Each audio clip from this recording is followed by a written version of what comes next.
langsung saja kita ke alurnya.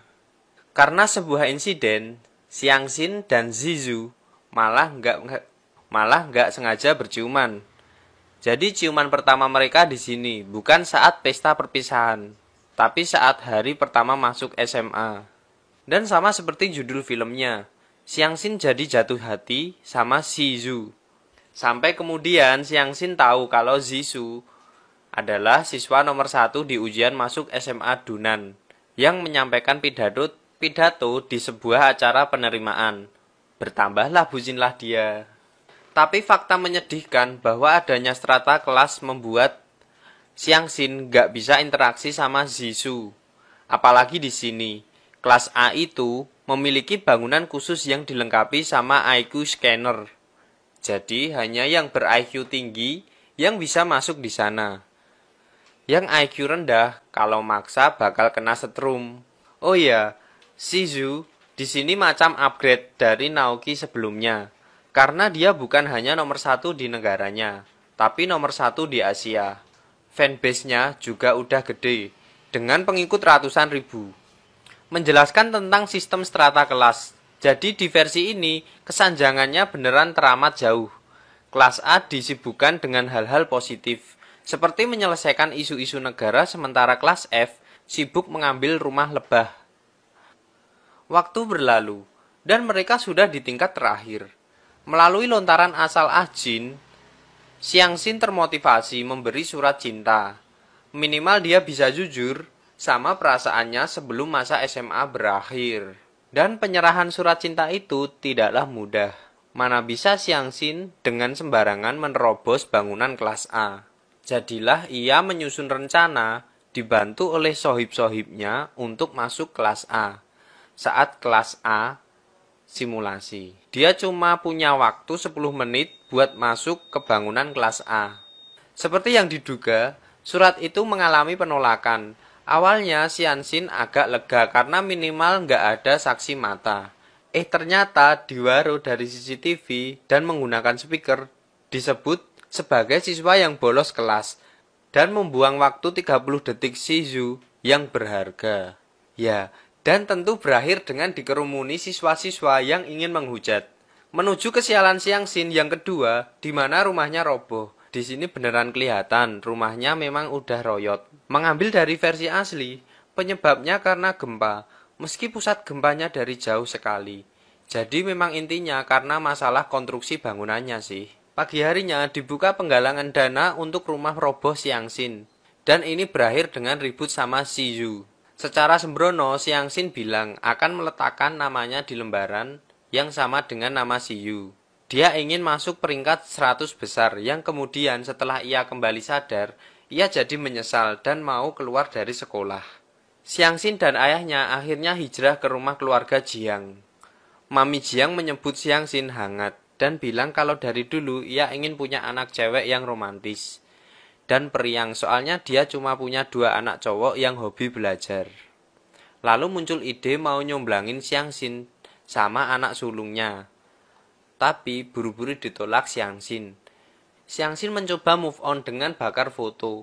Tapi jadi nggak tega karena fotonya ganteng kayak aku. Terus karena berniat membuang selimut dan bantal berdesain foto Zizu, jadi untuk malam ini mau Xiangxin pakai dulu. Lalu pas mau tidur, Xiangxin kaget bantalnya bersuara. Ternyata itu beneran Zizu yang muncul di kamarnya. Akhirnya baru sadar kalau anak sulung keluarga Jiang ini adalah gebetannya sendiri. Zizu sempat shock lihat pernak-pernik di kamar Xiangxin yang pakai wajahnya. Karena dia memang disuruh maminya buat bantu-bantu Xiangxin berbenah. Dia jadi pengen berbenah barang Xiangxin dengan membuangnya. Paginya mereka berangkat bareng naik sepeda, dibantu dengan skenario maksa mami. Tapi akhirnya Xiangxin diturunkan juga, plus dijelasin peraturan untuk tidak saling kenal. Sama seperti versi lain, Xiangxin dapat cara memeras Zizu agar mau membantunya belajar. Jadi, dia buat kesepakatan dengan manggil Zizu setelah ngirim bukti dia nyimpen aibnya Zizu.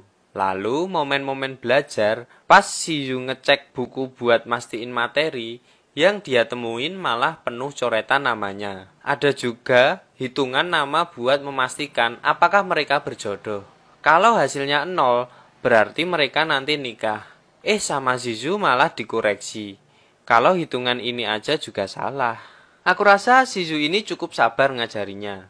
Di persamaan matematika dia pakai perumpamaan sehari-hari. Meskipun beberapa kali Xiangxin beneran bodoh. Terus didukung juga sama wajahnya yang gak ketus banget. Pas Xiangxin berhasil jawab, dia beneran lega. Saat ujian, untuk pertama kalinya Xiangxin serius ngerjain. Dan untuk pertama kalinya Zizu ngawatirin sesuatu saat ujian. Setelah ujian berakhir dan pengumuman peringkat, tiba festival olahraga. Pas pemanasan lomba estafet, entah kenapa Jin sama Zizu jadi bersaing paling lentur. Lalu saat Xiangxin ditanya bakal dukung siapa, dan akhirnya memilih menyemangati Jin. Zizu langsung merasa tertohok melihat Mami Ji yang juga ikut khawatir. Takut anaknya kalah dapetin Xiangxin.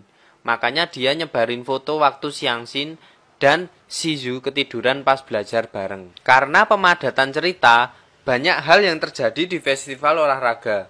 Tersebarnya foto tidur saat belajar, adu argumen Xiangxin dan Zizu yang berakhir dibuka juga aibnya. Lalu ciuman di rooftop.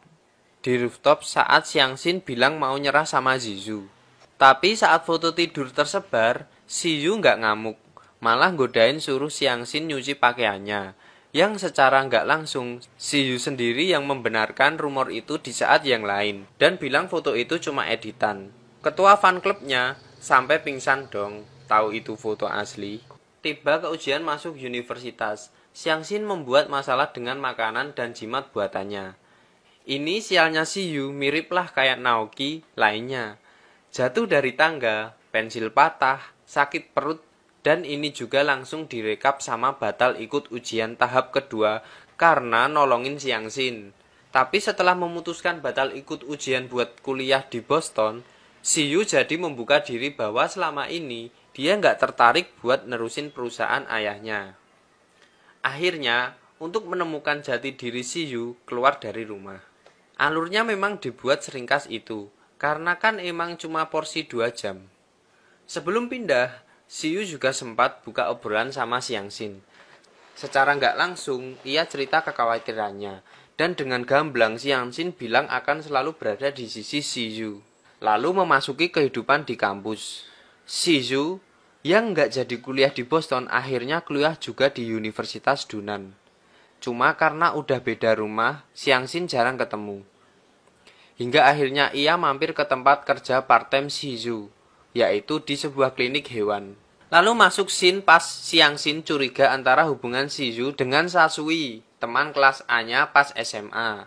Xiangxin akhirnya ngebuntutin kencan mereka bareng Jin, dan ini malah kayak double date. Terus Xiangxin nurut aja disuruh berpose sama Jin, dan bikin Ziyu ngeluarin tatapan menusuk untuk menghentikan Ziyu sok-sokan cerita legenda menyeramkan. Terus akhirnya balas dendam selfie sama Sasui.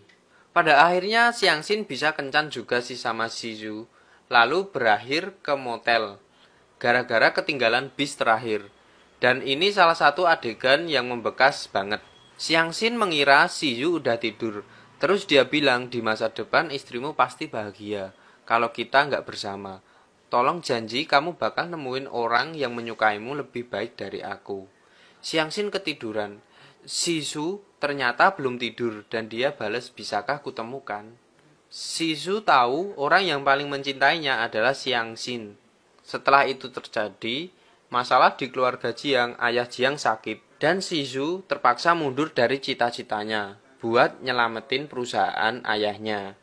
Masalah lainnya yaitu hubungan yang mulai merenggang karena Ziyu jadi lengket sama Sahui. Xiangxin dan ayahnya pindah rumah. Xiangxin mengatakan padanya bahwa dia telah menyerah. Ketika dia berbalik, Ziyu mengatakan aku sayang kamu. Tapi ternyata hanya mengulang ucapannya dulu. Dia menyindir, jadi cintanya Xiangxin hanya segitu, dan mau menyerah begitu saja. Xiangxin mengiyakan, karena dia sudah lelah dengan cinta beberapa tahunnya yang bertepuk sebelah tangan. Xiangxin keluar dari gedung dan berjalan lunglai. Makanan itu ditinggalkan begitu saja. Lalu dia berlari kencang sambil menangis histeris. Tapi bukan karena akting Lin Yun. Nangisnya kayak anak-anak, jadi aneh gitu. Adegan pindah rumah Xiangxin membuatku sedih kesal. Di sini adiknya si Yu nangis loh. Beberapa waktu kemudian, Xiangxin telah menjadi perawat yang setiap menyuntik pasiennya selalu teriak-teriak. Banyak pasien yang tidak mau disuntik olehnya. Salah satu perawat yang dulunya ketua fan club memotret Xiangxin. Ketua perawatnya, si penyanyi cantik yang melantunkan Haninya Kara dulu dalam versi Taiwan. Suatu kali Xiangxin yang masih nge-stalking akun medsos Shizu melihat postingannya yang menarik. Dia akan berbicara lagi di panggung sekolah yang lama. Xiangxin begitu rindu untuk melihat lagi, sehingga pergi ke sana walaupun ragu-ragu, dan melihat Shizu yang sendirian. Disinilah menjadi ending yang manis untuk mereka berdua. Ada kilas balik seperti di Our Times. Bagaimana perlakuan dan sikap Shizu yang tidak ditunjukkan pada Xiangxin, diiringi lagu yang sangat asik didengar. Lalu film pun tamat.